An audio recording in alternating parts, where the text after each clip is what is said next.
I've said this a million times already, but it's one of my favorite questions of all time. Influencers, they come sometimes in a second at the right time, right place, sometimes in a lifetime. My favorite influencer, my first one was my grandfather. He was from Kyiv. My grandmother, my mom, my aunt, he had an accent. And in Canada, 5 or 6 years old, he took me for walks in the park. And I finally said to him, and I called him Zeta, I said, Zeta, how do you know all these people? And he said, well, I didn't really know any. And one day I smiled at one, and then he smiled back at me, and then he started talking to me.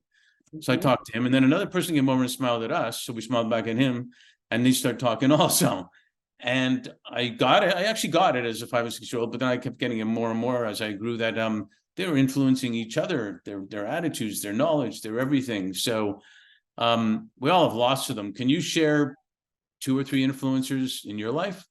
Yeah, no, I'd love to. I thought about this a lot, Mark, and I appreciate that because I think sometimes they're the everyday people that Right. I've really come to appreciate a lot. So I would say one woman is when I was in a company, we had a cafeteria, and she was the cashier.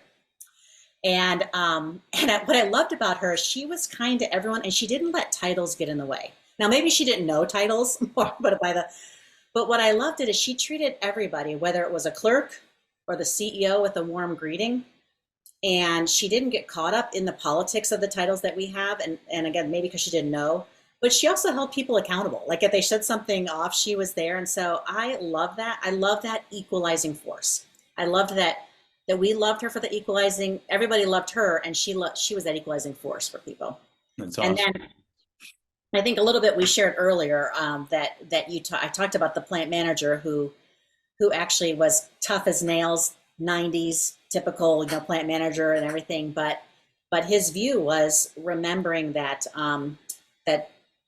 people sometimes they have advantage only because of the information they've been exposed to, and not because they're any better. And so reminding us that we're all people. And so that was a very humbling reminder to keep your ego in check.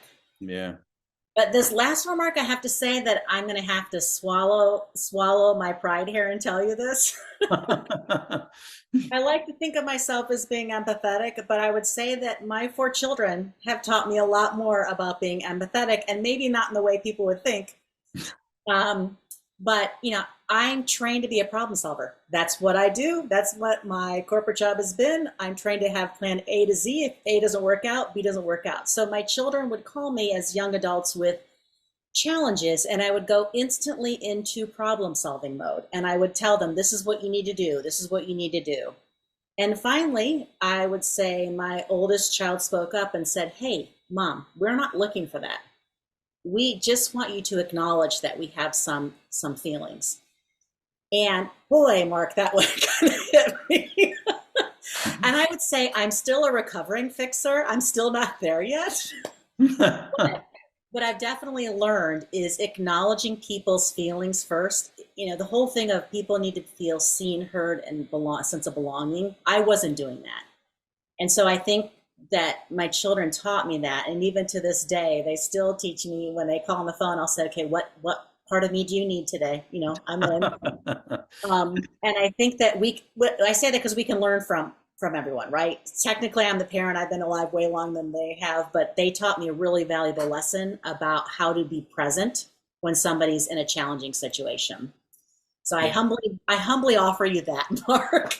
No, it's so true. And so, I got 3 kids and 3 boys and a daughter-in-law who's my favorite. And I learn a ton from them all the time. I've actually even learned from my dogs how to be present, because whatever they do, they're present at all the time. Oh my gosh, Mark, I have too, and I'll tell you the same thing. I'm like the most loyal um, creatures on earth, right? And just being present, certainly. But I think that when I thought about influence, I'm like, boy, I have to acknowledge that one because that's a learned lesson for me. We'll give your kids a hug next time you see them.